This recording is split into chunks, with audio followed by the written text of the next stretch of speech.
Hola amigos, gracias por estar con nosotros. Baloncesto de norte a sur en tu canal favorito Basket DNA. Tenemos un invitado súper especial, una charla muy agradable que vamos a tener hoy con Fernando Rosales, BioFercho, un gran amigo, una gran persona, un gran jugador, pero una persona que llevamos bastante tiempo que queríamos conversar con él. Antes de pasar con Fernando, Pachito, como siempre, Pedro desde Manizales. Pachito, ¿cómo te encuentras? Pedro, muy bien, gracias a Dios estamos aquí en la lucha, al pie del cañón. Aquí en Manizales un poquito frío, últimamente está lloviendo mucho, como siempre, pero contento. Muchas gracias, Pedrito, y aquí estamos al pie del cañón. Pedrito, ¿cómo te encuentras? Muy bien, aquí en la ciudad de Manizales también, igualmente un poco frío, pero agradable, como siempre, Manizales. Fernando, un placer tenerte con nosotros. Gracias por tomarte tiempo. Sabemos, vives en Italia, tomaste un tiempo para saludarnos. Te cuento que llevamos bastante tiempo con esta charla hasta que se dieron las cosas. Muchísimas gracias, Fernando. ¿Cómo te encuentras? Gracias por estar con nosotros.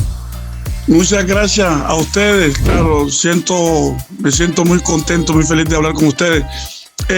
Lo mismo por acá, también estamos un poquito con el frío, pero ya está cambiando. Al menos acá el frío es más fuerte que por allá, porque común que estamos como 4 grados. Pero el resto todo bien.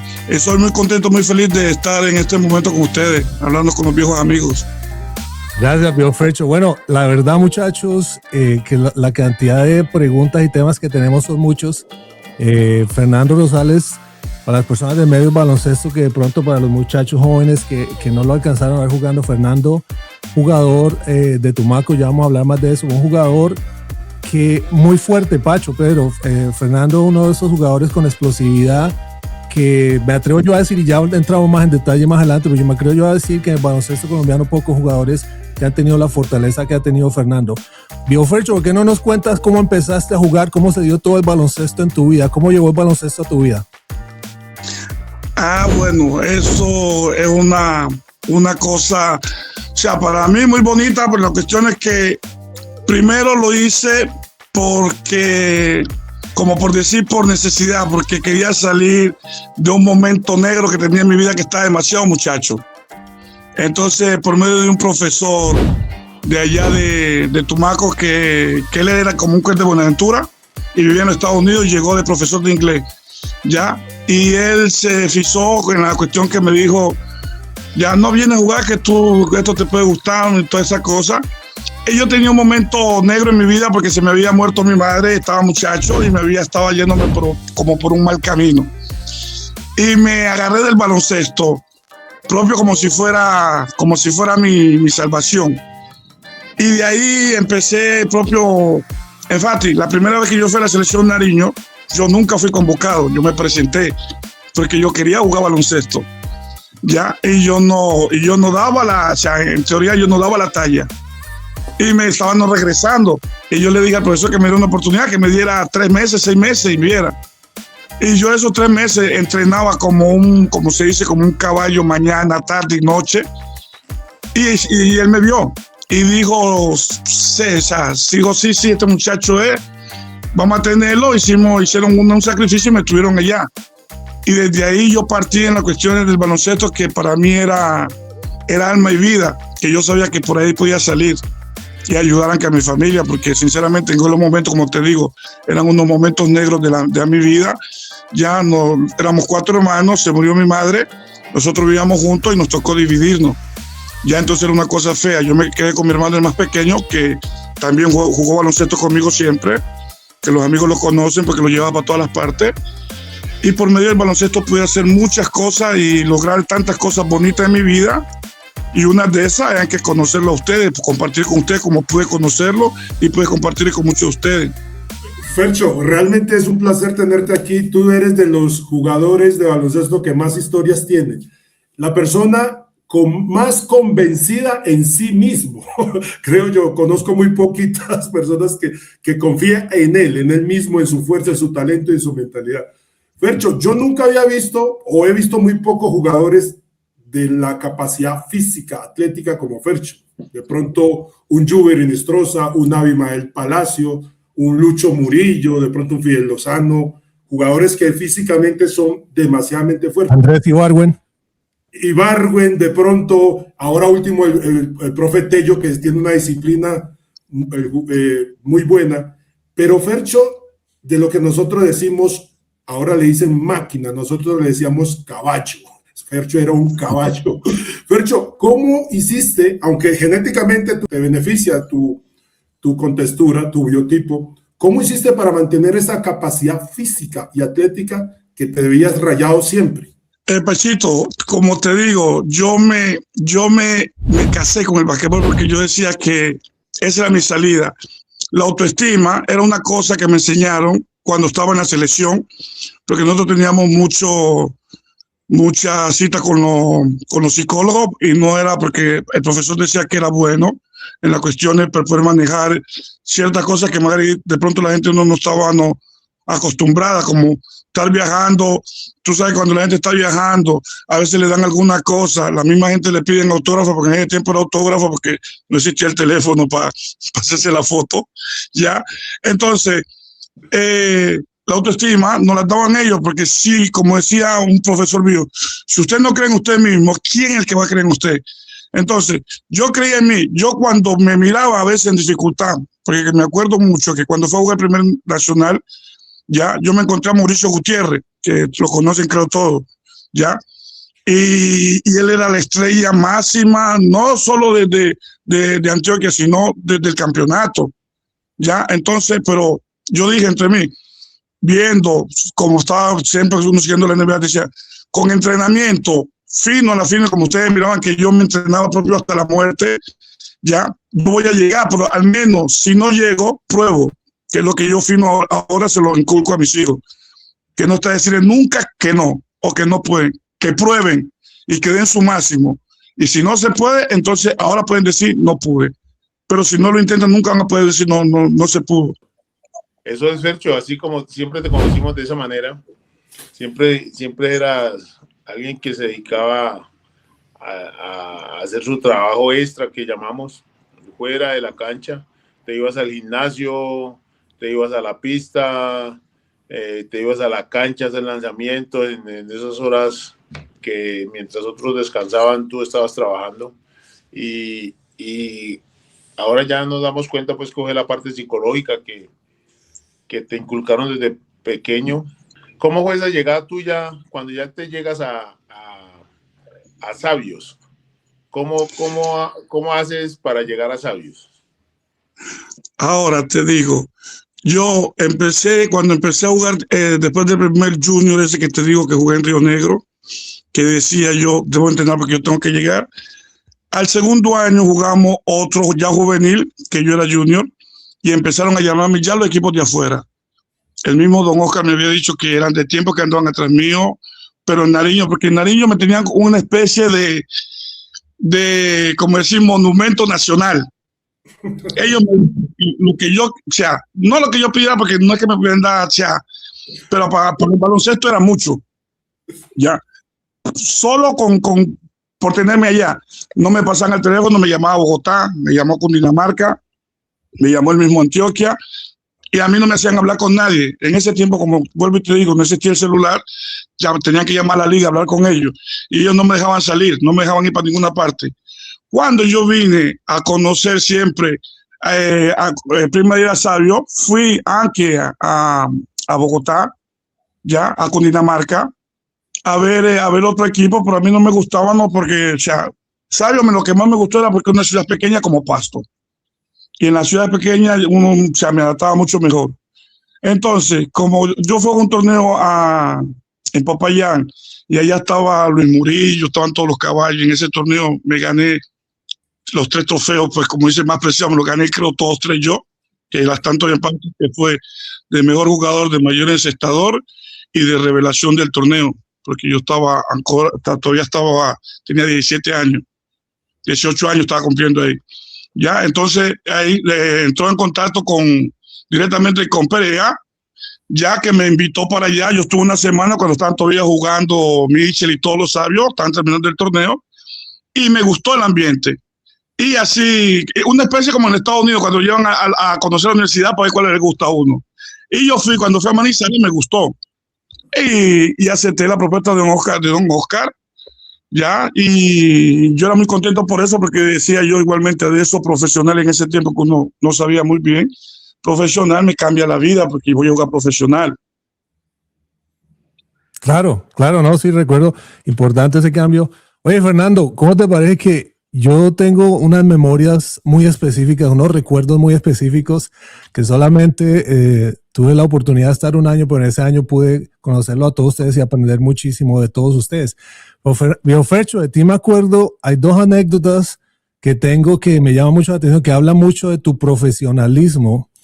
La primera es que tengo que compartirla, que me parecía algo increíble, que todos vivíamos en una casa ahí cerca del Coliseo. Cuando inicia la Copa, inician los juegos. Fernando, tú eres uno de los pocos que he visto en Colombia que tú te vestías de traje para llegar al juego, a los partidos. Y eso, y les digo una cosa, que puede que aquí en Estados Unidos eso sea normal, a veces hasta mandatorio, uno lo ve en las ligas profesionales. Pero Fercho, tú te vestías, o sea, el respeto por el juego, y siendo cerca, que no, como estábamos a unos 3 cuadras, tú te ibas caminando hacia el Coliseo, que no había necesidad de transporte en vehículo, y tú llegabas allá profesional, y eso me parece, yo veía eso, yo era rookie allí, yo decía, wow, este Fercho es, qué bueno, es profesional. Y la otra es como esa organización que tú tenías en la casa, por ejemplo, siempre que había un cumpleaños, me acuerdo que Omar Casquete se graduó ese año que estábamos allá en la universidad, y te veía preocupado, viejo Fercho, que la torta, que hay que celebrar, que todo el mundo bien.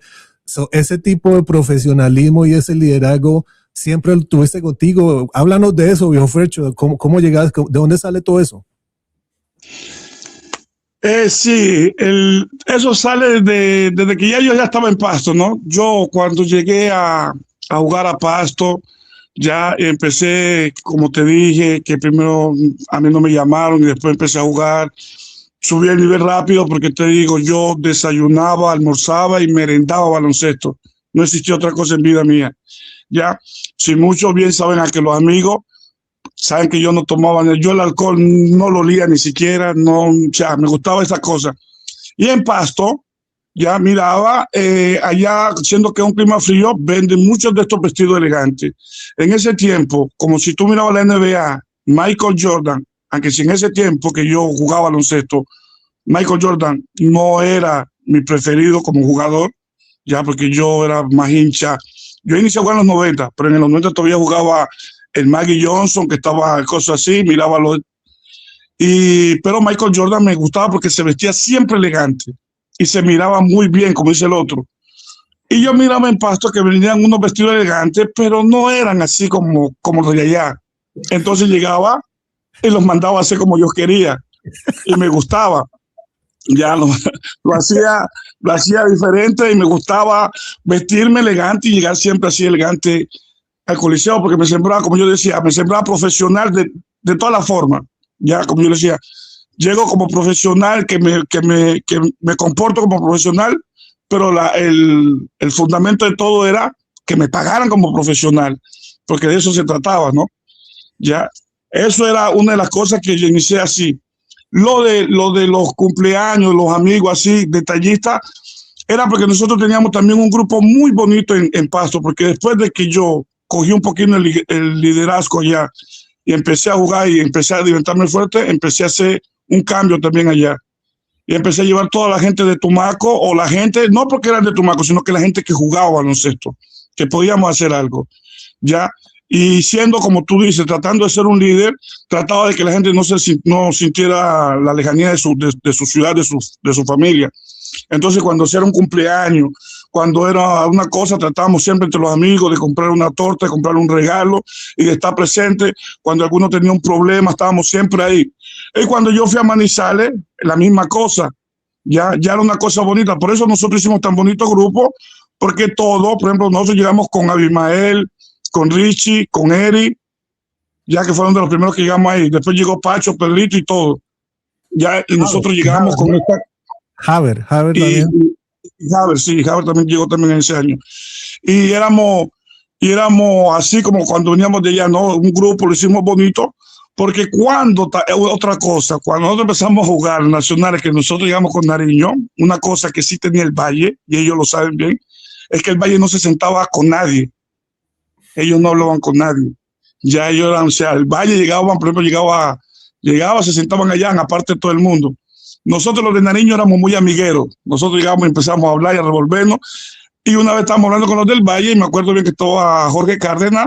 Ey, ¿ustedes por qué hablan con ellos? No, háganse para allá.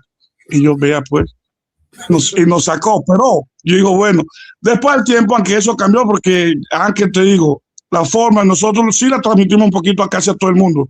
Porque nosotros cuando llegamos a los nacionales, hablamos con el técnico de Antioquia, con el de Santander, con el de sí, con los de Atlántico, con todo el mundo, los muchachos hablábamos, era ya otra cosa, o sea, cambiaron los tiempos. Y eso es una cosa bonita, una cosa que dura para toda la vida, ¿ya? Entonces eso viene siempre de allá por eso. Fercho, realmente es algo que la gente se dé cuenta. Mire, estar en una ciudad como Manizales, vivir en una casa donde había 6 habitaciones, donde los habitantes eran deportistas, donde esos deportistas eran muy jóvenes, los egos eran grandes, la rebeldía era grande, y llega una persona como Fercho, que a pesar también de tener corta edad, puede llegar a imponer orden. Antes de que llegáramos los más viejos, ya estaba Elkin Valencia, pero antes de llegar nosotros del Valle, Pedro y yo, Fercho tenía un liderazgo con los muchachos y una disciplina, no tanto el liderazgo porque lo compartía con Abimael, pero entonces el detalle era imponer la disciplina con esos muchachos que a su vez eran altivos, en el caso especial Richard Domínguez y hasta el mismo Marcasquet, eran muy altivos, y entonces el Fercho llegar y poderlos modular, poderlos controlar, poderlos enfocar. Esas son cosas bonitas que yo miro del Fercho, y aparte de su convicción, sobre todo la disciplina que imponía, solo hablando, el Fercho pudo llegar y lograr. Fercho, ¿cómo hacía? ¿Cómo compenetraste con los muchachos realmente en esa casa de sabios que verdaderamente para el mundo basquetbolístico es una locura? Sí, mi Pancho, o sea, estas cosas son, como yo te digo, uno, como, o sea, yo lo uso ahora, aunque como papá, como yo siempre digo, uno para dar consejos tiene que dar el ejemplo, ¿ya? Y cuando yo estaba en la casa con los muchachos, yo trataba de dar el ejemplo, porque así cuando yo decía algo, no se veía incoherente, ¿no? Ya yo les daba un consejo, o yo hablaba con ellos, o yo les decía mucho que el valor, como te digo, nos enseñaron mucho los psicólogos, eso que nos enseñaban a comportarse, a actuar cuando estábamos en Nariño. Y esa cosa me sirvió a mí para toda la vida. Ya yo hablaba con los muchachos y yo hablaba como amigo, ¿sí me entiendes? Ya les daba mi ejemplo, porque como te digo, si tú das ejemplo, es más fácil dar consejos, porque la gente ve lo que tú haces. Ya no es que yo digo una cosa, doy un ejemplo y yo hago otra cosa. Ya le enseñé le expliqué que más vale la amistad, como ahorita, ustedes la amistad que tenemos lo sabe, que es una cosa muy bonita, segundo mí, que es una cosa que no la tumba nadie, ya, que es más importante que cualquier cosa en el mundo. Ya, lo material, como yo les digo, las otras cosas se van. Si usted vive los momentos que son bonitos, con gente bonita, con gente que usted quiere, con gente que usted está, van a ser recuerdos para toda su vida. En el momento que usted llame a esa persona, van a venir esos bonitos recuerdos. Pero si ustedes se comportan de cierta manera con gente que usted vivieron una vida, un momento una etapa de su vida muy bonita, pero no cogieron esa amistad, esa relación con las personas, cuando estén grandes se van a arrepentir, porque es feo, porque usted no va a poder hablar con un amigo que usted compartió 5, 6, 7 años viviendo juntos, compartiendo cosas bonitas. Ya, entonces eso es lo que yo le hacía ver, y ellos, o sea, tal vez miraban mi sinceridad o miraban que yo le hablaba de corazón y me seguían. Ya el mismo Javi, que usted sabe que Javi siempre ha sido un líder, pero con Javi éramos, como decir, uno solo. Ya yo a veces estaba por otro lado porque yo iba a jugar al Ecuador o me iba a jugar por Putumayo, otra cosa, siempre a jugar. Y a veces me decían que Javi, porque a veces le cogió un momento que estaba en una crisis, y yo cogía, arrancaba donde estaba y llegaba allá. Y yo llegaba normalmente allá y yo me sentía bien porque él cuando me miraba ya era otra persona. Y yo me quedaba allá con Javi y estábamos tranquilos. Y es una cosa bonita, una cosa que yo siempre tengo en mi alma y presente por esto. Sí, esos momentos de la casa de sabios, esos fueron unos momentos inolvidables para todos. Fuimos hicimos familia, realmente. Ahí se hizo familia más que amigos. Yo creo que fue familia. donde lo que le dolía a uno le dolía a todos, si necesitaba uno, todos estamos pendientes de ayudar al otro, y esto hizo que fuéramos realmente, como les digo, una familia. Ya cambiando un poquito de este tema de la casa, que nos trae muy buenos recuerdos, yo quisiera saber, Fercho, si tú recuerdas cuál fue tu primer partido profesional y contra quién lo jugaste. Oh, santo, Pedro. Vamos ya como 50 años, porque eso no son. No, pero, ya, en mi primer partido, ya, no me acuerdo, porque no me acuerdo bien, porque yo me acuerdo que un mes, 2 meses antes de iniciar la Copa Profesional, creo que fueron 2 meses, ya, yo operé, que fue eso en el 94, 1994, en el 94. Llegué a Manizales, como siempre, con mi entrenamiento. Fuimos, Ricardo me invitó al colegio a jugar contra un amigo, y como te digo, el baloncesto lo cogía muy, aunque si era de parque, lo que sea, lo cogía muy a pecho. No sé, me rompí la rodilla, o sea, la rodilla me fue hacia atrás, ya. Entonces, bueno, ya saben el problema que hizo Perea, ya estaba ahí a buscar culpable, como yo les dije, no, es culpa mía, todas las cosas, y que yo no podía jugar, que el torneo iniciaba en 2 meses, algo así, y que yo no iba a poder jugar, y que todo el año perdido así, que no. Y yo, como yo te dije, como dice Pacho, yo siempre he confiado en mí, yo siempre miro las cosas, veo todo. O mira a la persona todo, pero yo saco las cosas buenas, trato de sacar las cosas buenas y las cosas malas correrlas hacia aparte. Y yo le dije, me dijo el mismo de la vida que tal vez no jugaba, ven que esperamos para el próximo año y Perea todas esas cosas.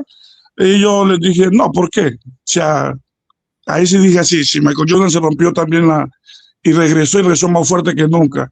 Entonces me dijo, no es así, eso sucede así. Cuando uno se jode la rodilla, cuando uno se jode el tendón, antes de jugar se le acaba la carrera. Y yo le dije, pues, veamos así.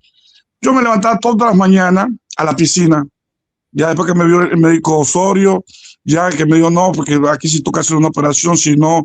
Y yo le dije, no, yo creo que me recupero así, o si no, esperándose mucho tiempo y después una terapia fuerte. Y yo le dije, ok, pero me están hablando de mucho tiempo. Y yo me alzaba todos los días a las 7 de la mañana a la piscina ahí de la Católica, que había pagado, y yo hacía mi terapia y me quedaba 2, 3 horas haciendo movimientos y todas las cosas. Inició el torneo, una semana iniciando el torneo, yo estaba corriendo como si nada y alzaba, porque ustedes saben, los que me conocen, saben la potencia que yo tenía en el salto, y saltando como si al inicio, ya, haciendo clavada en el entrenamiento y todas las cosas, descolgada de bombo, porque yo era uno que siempre decía, y esto sí lo saben, que cuando uno se iba en descolgada solo, no valía clavada sencilla, tenía que ser algo espectacular. Ese era mi lema cuando yo estaba joven, ¿ya? Y sucedió que iniciamos el primer partido y Daladier no me metió a jugar. Caquio. Terminó el primer partido y yo era ahí por pendiente. Yo había hecho los entrenamientos todas las 2 semanas, porque 2 semanas antes sí, y no me metió a jugar. Se fueron todos para casa. ¿Sabes lo que hice yo? Me bajé ahí abajo al auxiliar y empecé a correr como loco. Y todo el mundo buscándome 1 hora, 2 horas. Y llegué a la casa todo lleno de sudor y todas las cosas. Hey, Fernando, no hablé con nadie, me bañé, me duché y me acosté. Eso fue lo que yo hice. No, unas habilidades físicas increíbles, Biofercho, porque yo recuerdo Haber me decía, porque hubo como ese año que yo estuve allá, justo antes de la Copa, llegaron todos, llegaste tú, llegó Imael, Enelio, llegaron todos, ¿no? Pero antes de la Copa, que cuando iniciaba la Copa en esa época, como en agosto por ahí, ¿no? Como en julio, agosto por ahí. Sí, a julio, sí. Entonces, antes de eso, un saludo, quiero también nombrar a personas. Estaba Darío Cuero, estaba Caicedo, estaba Julius, estaba William Valencia, que no vivía ahí, pero estaba mucho ahí. También recuerdo la comida, man. Yo no creo que era Avi que cocinaba y Darío, pero unas comidas, brother, deliciosas, unos arroces, unas pastas increíbles. Bueno, pero lo que te iba a decir es que sí recuerdo Haber diciéndome de tu habilidad física de salto, y Haber me decía, antes de que Fernando, eso no es nada lo que estás viendo, Bonilla, antes de que ese man se lesionara la rodilla, era allá cuando jugaba todavía allá con su tierra, era increíble a Nariño. Y en Nariño hay unos jugadores que te quiero preguntar también y darle de cierta forma como homenaje, que yo recuerdo de esa época: Harlen Zambrano, Octavio Cuca y también César Cortés. ¿Qué nos puedes decir de esos jugadores? ¿Tuviste chance de jugar con ellos? ¿Qué nos puedes decir de ellos? Claro, Harlen era, por decir, era mi, sí, como decir, era el jugador a yo seguir, porque Harlen jugaba demasiado, para mí jugaba demasiado baloncesto en las cuestiones, porque cuando fueron las selecciones de niña esa que no me convocaron a mí, está bien que él era mayor que mí en 2 años, pero fue a Harlen Zambrano, a Jimmy Ramírez y Roberto Arizal. Okay. No, Octavio era más joven, Octavio llegó después, ¿ya? Y Harlen era un jugador, te digo, un jugador que sinceramente ya los que pudieron jugar con él lo vieron, o sea, era un jugador estilo Charles Barkley, no era alto, pero debajo del tablero, ustedes podían traer las personas que ustedes traían que de 5 metros y ese muchacho era como si que tenía una suavidad para jugar debajo del tablero como si nada, una cosa admirable, ¿ya? Que Dios lo tenga en su gloria, porque a la fin, como siempre, no pudimos hacer las cosas como se debía. Tuvo una cosa mala allá y se nos fue el muchacho, pero yo sé que o sea, tarde o temprano le haremos también su homenaje que se merece, porque se lo merece, ya. Octavio Cuca está allá en los Estados Unidos, con él también hablo, casi siempre nos escribimos, o sea, por el Instagram nos mandamos siempre de los mensajes, así sabemos que estamos en comunicación, ya que también fue uno de los jugadores por excelencia, así conocido ya. Y otro que quiero darle también que Dios lo tenga en su gloria, que seguramente también le haremos homenaje, es Juan Carlos Cuero, que es muerto de poco también, por circunstancias brutas, pero no importan. Pero fue un jugador de la selección que le decíamos Cuero porque ese era el jugador que más saltaba de la selección Nariño. Ya. Ese era una persona que sinceramente, decía cacho. Yo que decía que saltaba, y cuando ese señor pasaba por encima tocaba era salirse. Pero te digo, de Nariño, Cecita fue a jugar Manizales, ya que estuvo allá. Ferrín también tuve Manizales, porque ahí Nariño Magari tuve allá, abrieron las puertas para dos, 3 personas ahora. Y esa es la cosa buena, no que uno abra las puertas, pero que sigan. Ahora de mucho tiempo no escucho hablar mucho de un jugador, ya de Nariño, al menos que vaya afuera, no que juegue aparte de Nariño. Y eso es una pena porque dejaron caer todas las cosas. Fercho, realmente hay anécdotas que uno, y es bueno este espacio para recordarlo. Nosotros siempre te hemos molestado y queríamos saber qué tan cierto es. Resulta que cuando vos conociste a Pedro, el gordo dice que no, te quedaste como asustado, como hubiera visto el diablo. Porque decía, uy, contame la anécdota de Pedro Coró. Al fin, ¿qué? ¿Si pudiste o no pudiste con Pedro? ¿Si te asustaste o no te asustaste? No, Pedrito era Pedrito una leyenda. Él sabe que es una leyenda, a pesar de todo.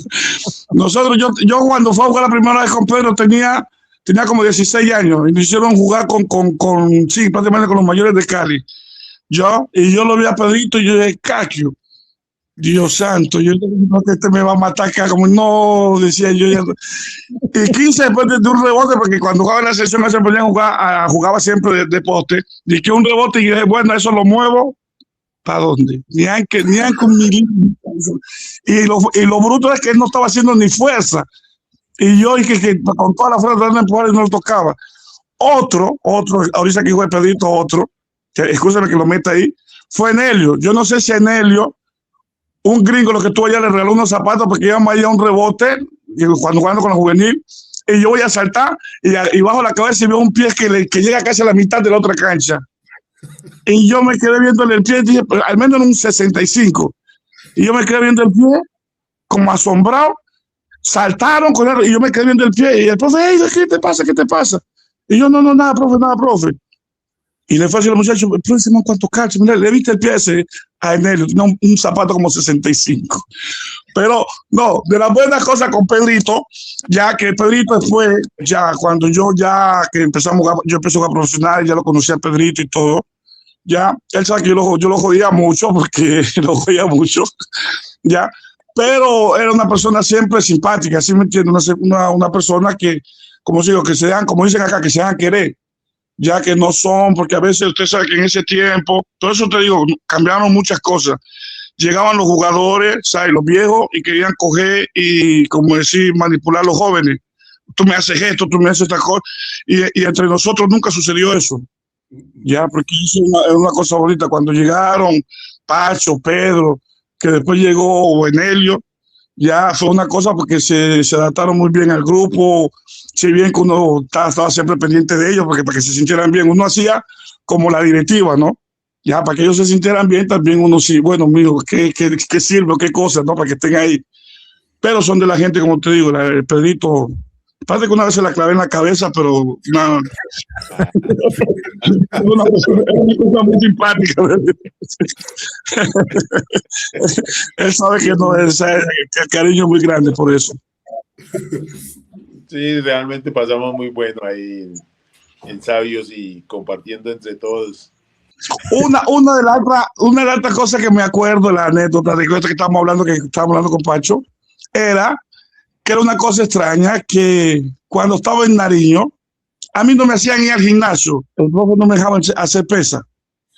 Cuando fui a Manizales, tampoco es que hacíamos pesa porque también echaba Patiño, también que lo tengan en su gloria, ya, y tampoco nos hacían hacer pesa. Pero estábamos con Pedro, que ojalá se conecte, y estaban que Pacho, me acuerdo ahí, que yo iba con Avi, ya que nos volábamos y nos metíamos en ese gimnasio del Coliseo, y tenía, no sé qué estábamos hablando, y le dije yo, voy a hacer un poquito de sentadilla de pesa, y metí 170, me acuerdo bien que eran 175 kilos, ya, y empezaron a burlarse la gente, decían, no, pero tú sabes cuánto peso hay ahí. Eso no se puede hacer, igual que eso no lo hacen ni con las piernas. Y llegué yo, me acuerdo, no sé si se acuerda Pacho, y le dije yo, a eso probamos a ver si es verdad, porque a mí no me gusta hacer pesa, pero no creo que sea tanto esto. Y me senté en esa pesadilla y empecé a hacer eso como si que nada, 12, hice 12, ¿ya? Y empezaron los otros a hablar y desde ahí me empezó. Con 175. 175 kilos, sí. Porque después lo hice acá en Italia también, un señor me dijo, no, lo hice en Tumaco, pero sin calentarme, sin nada. Pero ya de ahí, porque ya viendo la cara de la gente, lo hice acá en Tumaco porque me habían invitado un jugador de fútbol, exjugador de fútbol, abrió un gimnasio muy famoso en Tumaco, que era el Chonto, y me invitó que fuera allá, ¿no? Yo le dije que yo no hacía pesa, pero que yo iba claro, porque era amigo, le colaboraba, porque Luis quería llevar gente igualmente. Y coloqué la misma cosa, puse 175 kilos, entonces llegaron todos, no, pero usted sabe cuántos pesos son, tiene que calentarte. Y yo, no, tranquilo, que yo creo que yo, porque yo hacía así como si que no sabía. No, tranquilo, que yo creo que puedo. Sí, no, pero no, y hacían una rueda y una cosa. Me sentaba yo y cogía esa pesa y lo hacía como de arreno, le daba durísimo, tunco, y decían, no, pero este muchacho está jugando con esos pesos. Ya, entonces empiezan a preguntarme, No, yo me acuerdo, Fercho, esa iba a ser mi siguiente pregunta. Disculpa, te interrumpo, Pachito. Yo me acuerdo verte ahí en el gimnasio, por eso te pregunté, tú hiciste, ¿cuántos eran? Porque yo recuerdo que yo no podía creer la cantidad de discos. ¿Cuántos discos ponías a cada lado? ¿4? ¿De 45? Sí, yo ponía, colocaba, que yo me acuerdo bien, yo a veces llegaba, colocaba 2 de 50, ¿no? Y colocaba los 2 de 20, a veces llegaba, por ejemplo, 2 de 20, el de 10, ya, y 2 de 5, eran 4 común, pues. Pero la barra tenía 20. Ya, entonces la gente me decía que eso era mucho más porque tenía que contar la barra. Y yo le decía, no, el peso que yo cuento, el peso debe ser eso. 125 kilos son 385 libras. Increíble, Biofercho. Sí. Increíble el peso. O sea, eso son lo que hacen acá, lo que en fútbol americano y eso hacen las pruebas que llama el combine. hacen esas pruebas. Esos son los pesos que manejan esos caballos acá.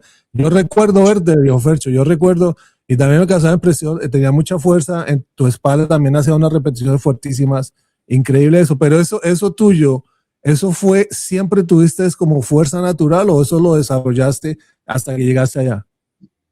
No, ahora yo sí, yo no sé si como dice no nací con una fuerza, porque te digo, yo, Magari, pequeño, iba al mar, me gustaba mucho el agua y todas las cosas.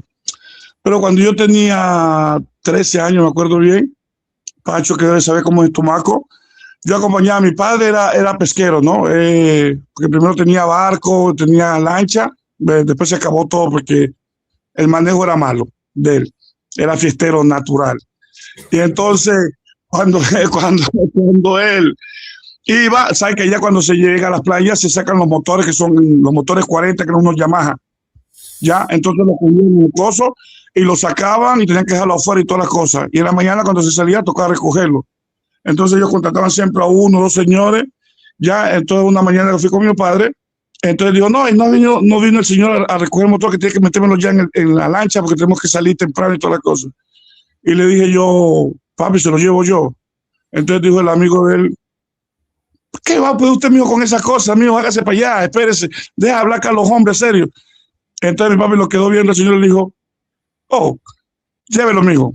Él nunca me había visto haciendo paso, sino que él, llévelo, mijo, llévelo usted. Y cogí ese motor como si nada, me lo subía al hombro y lo llevé. Ese señor me quedó viendo como raro y dijo, ¿y ese cuántos años tiene? ¿Tu hijo cuántos años tiene? Mi papi dijo, no, él tiene 13 años. 13 años pues con ese motor así, Dios santo, dijo, ese muchacho puede que tenga un futuro de cualquier cosa, le dijo, por así le dijo. Y no fue uno de los primeros que empezaron con esas cosas con los muchachos.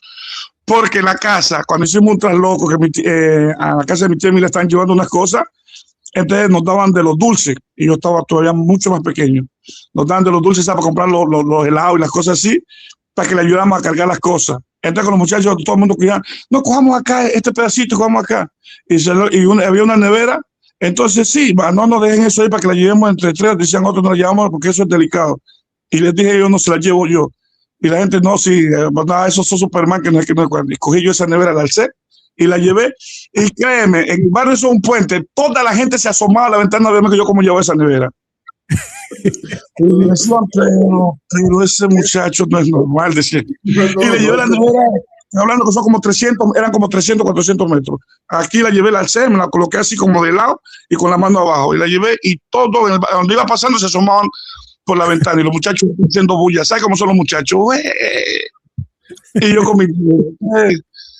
Desde que estaba tenía como alguna cosita más. Entonces, como te digo, yo increíble. Cuando vi la oportunidad del baloncesto dije, esa es. No, Fercho, y la verdad es que algunos de nosotros pensamos ahora que pudimos haber jugado de pronto fútbol americano donde se necesitaba esa resistencia. Porque yo me acuerdo que tú tenías esa fuerza, Avi también tenía una fuerza natural, Avi se echaba unos colchones y salía corriendo por la falda del Coliseo. Pero Fercho, también nosotros hacíamos unos trabajos especiales, íbamos a la pista, donde los caballos de pista era Omar Casquete, Abimael, Fercho también era también jodido, bravo. Pero entonces teníamos una situación, pero cada vez que nos llevaban al Nevado, porque para que la gente sepa, la preparación de Sabio era mucho antes del torneo y hacíamos pistas, hacíamos nevado, subíamos al Nevado del Ruiz, nos tiraban por ahí en la Laguna Negra y con un balón de 10 kilos y camine. El Fercho era uno de los revolucionarios, ahí sí se le salía el cambio. Fercho, cuéntanos esa anécdota cuando Patiño lo ponía a voltear. Eso sí, porque verdad, y nos dejaban tirados allá y si usted no llegaba, se quedaba, porque ellos nos dejaban con el carro y se iban. Y nos dejaban con el balón, porque tampoco dejaba botar el balón. Y tenía que, pero no era cuando era en bajada, era cuando era en subida. A mí eso me gustaba. A mí, sinceramente, lo que no me gustaba era correr. Y eso sí que le estaba a recordar, Pacho, que yo de Nariño con todo el mundo tenía siempre problemas cuando me llevaban a la pista. Yo te corría hasta 3 días seguidos, pero si era dentro del Coliseo. Si me hacían cosas, pero me sacaba del Coliseo y se me iba todo, hasta el humor se me dañaba. Entonces ellos ya sabían, pero cuando íbamos en montaña, que hacíamos esas de salida, Patiño más que todo, ya en un camión, ¿no, Pacho? nos llevan atrás. Y cuando se ponen, ¿de qué, señores? Aquí se quedan. Y todo el mundo, aquí se quedan. Y de él le decía a Patiño que nosotros lo esperamos allá. Allá arriba nos vemos. Y uno de él con esos balones arriba, es una subida así en esa montaña, ¿ya? Y después que llegaba allá con uno...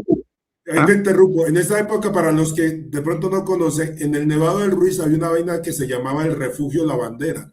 Omar Patiño nos dejaba en la Laguna Negra y para allá eran más de 10, 12 kilómetros, en más de 3.500 metros de altitud, con un balón de 10 kilos medicinal. Entonces, allá no espera y el que queda de mal. Entonces, Fercho cogía sus cosas y todo el mundo para arriba, mijo. Sí, Fercho. ¿No?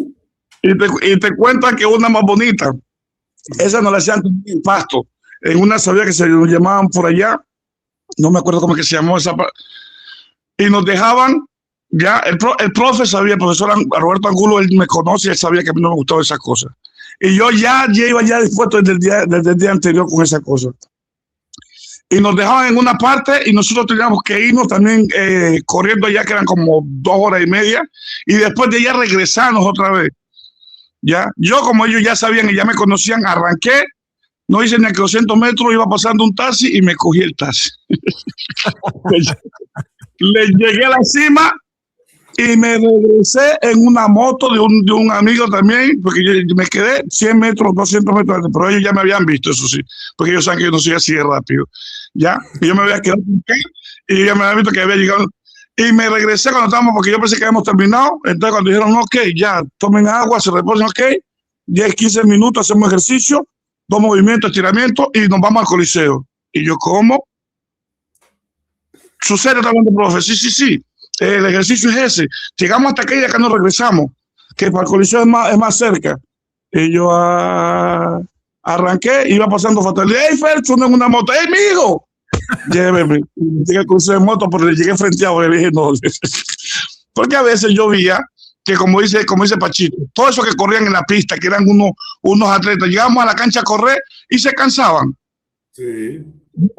Se cansaban, uno corría y usted lo miraba cansado y uno decía, pero ¿cómo si estos muchachos se corren por encima de uno que parecen unos super saiyajin? Entonces, como yo le decía, profe, usted ve la diferencia, lo que yo le digo. A mí, hágame correr acá en la cancha, hágalo correr acá en la cancha, que esa es la diferencia. Y era así. Claro. Oye, Fercho, y hablándote un poco, yo creo que cuando tú llegaste a Manizales, si no estoy mal, era el profe Daladier, era el entrenador allí. Cuéntanos, Sí. digamos, ¿cuáles son esos entrenadores que recuerdes que tuvieron una influencia fuerte en ti? Cuéntanos de tus entrenadores. Ahora, esto es bonito porque esto es bonito. Yo pensé que no íbamos a llegar después a esta pregunta, pero bueno, está bien. Ahora, Daladier Damachi es un gran profesor, un buen técnico, y con él también me comunico por medio de Instagram cuando podemos, porque como que le tengo un buen aprecio, ¿okay? Para mí en lo personal, porque uno a veces no sabe sus razones, porque usted sabe que es una responsabilidad grande como técnico, tener un equipo y saber cómo moverlo, todas esas cosas. Pero para mí en lo personal, él Magali se equivocó mucho conmigo en la cuestión de que no me quiso dar la oportunidad que yo me merecía. Ya no me la dio. Aunque si yo, como te digo, yo me sacrificaba, lo demostraba. Porque una cosa es que usted lo haga así, pero una cosa es que usted lo demuestre. Y el problema que tiene en Colombia es que los técnicos todos se hacen influenciar del otro técnico, porque después llegó Pedro Martínez, otro gran técnico, pero ya venía influenciado de la primera y de la segunda. Después llegó José Diloné y también ya venía, ¿sí me entiendes? Allá un técnico es difícil que llegue a hacer su trabajo. Por eso Roberto Angulo siempre ha sido mi técnico hasta cierto punto, que después también cogió y se hizo influencia que yo nunca pensé, y se hizo influenciar de los otros técnicos. Y por eso ahorita, o sea, puede ser que no sea así, puede ser que yo me estoy equivocando, pero yo creo que por eso ahorita Nariño no está más en lo que está, porque se hizo influenciar los otros técnicos. Porque si él fuera seguido por su línea, por su calle, lo que construimos, porque, o sea, con todo el respeto y todas las cosas de allá, él sabe lo que construimos, porque no fue que lo construyó él, porque no fue una idea de él, ni fue una idea de los de Nariño. Se le puede decir, prácticamente fue una idea de Gustavo Ferrín, Óscar Enrique, que ninguno lo conoce, que vive en España, y Fernando Rosales, de traer la gente de afuera, sacrificando, porque nosotros nos vivíamos en hotel de siempre 3, 4 estrellas y comíamos siempre en restaurantes de 3, 4 estrellas. Entonces, ¿qué le dijimos nosotros? La gente de acá, los de paso no quieren jugar y vemos que los tienen que obligar para que jueguen y ellos no quieren saber de la selección Nariño. Cuando nosotros tenemos el pueblo lleno de jugadores que se mueren por estar acá. Entonces lo que nos decía el profesor, sí, pero no hay plata. Entonces nosotros decíamos, ese dinero que ustedes se gastan, pagando a nosotros hotel y comida así, vamos a hacer que nos buscamos una habitación bien bonita o una habitación lo que sea, porque nosotros no teníamos problemas. Con esa plata alcanza para pagarnos a todos los jugadores lo que se son, y la plata de los restaurantes con una señora que nos cocine. Ya eso fue mucho antes de, o sea, cuando recién estaba iniciando ya, como yo ya tenía ese pequeño poder. Ya, entonces dijo él, le dije yo, probemos. Y que si las cosas salen bien, usted sabe que de ahí en adelante se va a exigir lo que uno se merece, porque uno primero tiene que sacrificarse. Hicimos eso. Primero éramos en 5, después éramos en 7, a la fin de los 12 éramos siempre 11, porque él quería dejar uno ahí, como nosotros decíamos, profe, mascota, porque si no se va a sentir solo, porque así molestando, este poco siempre, usted ve siempre todos los morenos acá y usted es el único así, llámese su pastucito. Pero es una cosa que nosotros habíamos hecho muy bonita, ¿sí me entiende? Y dio resultados. Después que nosotros fuimos y dimos los resultados, a otra vez empezamos a exigir como se debía. Por eso, hasta ahora, cuando yo voy allá a Tumaco, todo el mundo habla de esa selección Nariño de esa época, porque todo el mundo escucha hablar de esa selección Nariño. Bueno, Fercho, realmente ha sido un placer tenerte aquí y pues muy contento de compartir, porque realmente nosotros eso lo hacemos porque nos gusta, nos nace y por la amistad que tenemos. Y bueno, invitarte a seguir en contacto con nosotros y preguntarte por último, Fercho, de aquí a tu futuro, ¿qué estamos haciendo en Italia? ¿Para dónde vamos? ¿Cuál es tu visión hacia futuro? Panchito, mi futuro es, ya como dice el otro, ya concretado, por decir a mitad. Ahora te digo, a mitad, ¿por qué cosa? Porque yo soy una persona ya feliz, con mi familia, todas mis cosas. Pero yo tengo un objetivo que sería secreto, pero ahorita puedo decir una cosa así como por decirla. Magali, como por decir, es un deseo mío, un pensamiento mío, o un desiderio que ya no me acuerdo cómo se dice en español. Ya, mío, ¿ok? Que ver o tratar de buscarme, de contribuir para cambiar el baloncesto colombiano. Que la gente sea profesional y que la gente viva del baloncesto, aunque de manera, pero que viva del baloncesto colombiano. Así puede cambiar el baloncesto colombiano, sacando a todo eso que quieren manipular, porque a veces algunos entran como los políticos, con buenas intenciones, pero cuando ven la cuestión del dinero se les cambia toda la vida. Y vamos a seguir siempre peor así. Eso es lo único. Yo veo mi futuro eso. Mi futuro acá ya está hecho o mi vida ya está hecho. Lo único que yo espero en mi futuro es eso, ver eso prima antes de morirme. Y si yo puedo contribuir de manera que yo pueda, seguramente lo haré. Y estaremos en eso y créeme que estoy tratando de buscar gente que se meta en esas cosas. Fercho, ya muchas gracias por haber estado aquí en Baloncesto de Norte a Sur, haber compartido, haber recordado tantas anécdotas y todas las que nos harían falta para poder tener. Y quisiera saber, tus hijos, tus hijas, ¿están encaminadas también del baloncesto o no hacen baloncesto? No, por tropo, como decirlo, la más pequeña. Ahorita tengo uno, el último, que tiene 3 años, que puede ser el que le vaya a gustar el baloncesto. A la una le gustaba cuando estaba pequeñita, hizo un poquito y después se salió. La otra también no le gustaba, le gusta todavía, pero le gusta ir a, no campeonatos y cosas así, le gusta irse como en Estados Unidos, hacer por la tarde, hacer tiro, como dice, tomamos un poco para desestresarse. Cuando ellos están estresados, vamos a hacer un par de tiros, vamos a jugar un poquito de baloncesto, que casi al menos nos desestresamos un poquito. Y eso al menos es bonito, porque como que ya, aunque si no lo hicieron para seguirlo, les gusta, lo tienen también adentro en el alma. Ya. Y una cosa que quería decir, tanto como antes de todo, yo sé que lo dejamos para el final, pero quiero agradecerle a Pachito, a Pedrito y al otro Pedrito Bonilla también. Entonces, de corazón, sinceramente, por por darme esta oportunidad, Macari, de hablar, de expresarme tantas cosas que de pronto uno las cuenta en amigos y la otra gente no sabe, pero es una cosa bonita y yo le agradezco mucho y créame que es una cosa que tengo en el alma y se lo aprecio mucho y se lo digo de corazón. Gracias, viejo Fercho. No, la verdad es que, como te digo, sí llevamos bastante rato queriendo coordinar esta conversación, porque la verdad es que no solamente te apreciamos, pero en el caso mío también, yo sé que Pedro y Pacho también te respetamos y te admiramos mucho. Siempre fuiste una persona profesional, una gran persona y un gran líder. Bueno, aquí lastimosamente estamos llegando ya al final. Siempre quedan, como siempre decimos, nunca nos cansamos de decir, esperamos que haya una segunda charla porque se quedan muchos temas por fuera. Seguramente vamos a tener la oportunidad. Muchísimas gracias, viejo Fercho, y gracias a todos ustedes por estar con nosotros. Y Fernando, esperamos verte muy pronto en la próxima ocasión. Muchas gracias a ustedes. Un abrazo, muchachos. Nos vemos en la próxima. Abrazo y bendiciones.